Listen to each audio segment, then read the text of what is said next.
Nakapagtrabaho ako bilang deck steward sa Barkong The World for one contract at hindi ko ina-expect na matatanggap ako.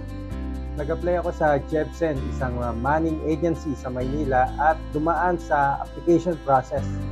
Ang ina-applyan ko pa nga noon ay waiter at nakapasa naman sa initial interview, pero nung final interview ay doon na ako bumagsak.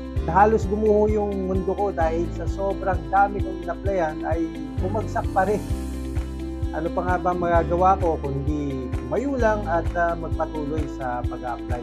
Pero after 1 week, nakatanggap ako ng tawag doon sa agency na kung saan ako bumagsak at inoperan ng trabaho sa barko as deck steward.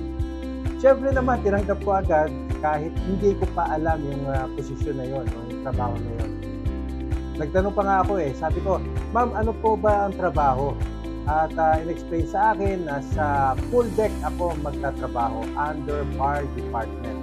Ang trabaho ko pa nga doon ay taga-tupi ng full towels, taga-serve ng drinks sa full deck, taga-ligpit ng sunbed, at taga-serve din sa full bar ng mga pagkain at drinks.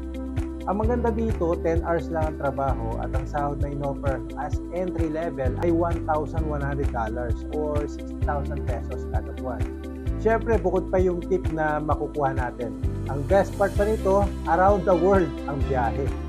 Masasabi ko lang, lagi niyong tatandaan, Roma 8:28. Alam natin sa lahat ng bagay ay gumagawa ang Diyos para sa ikabubuti ng mga nagmamahal sa Kanya. Silang mga tinawag ayon sa Kanyang layo. In God's perfect time, ika nga, matutong magantay at ipagkakaloob sa iyo ng Panginoon na naaayon para sa iyong tadhana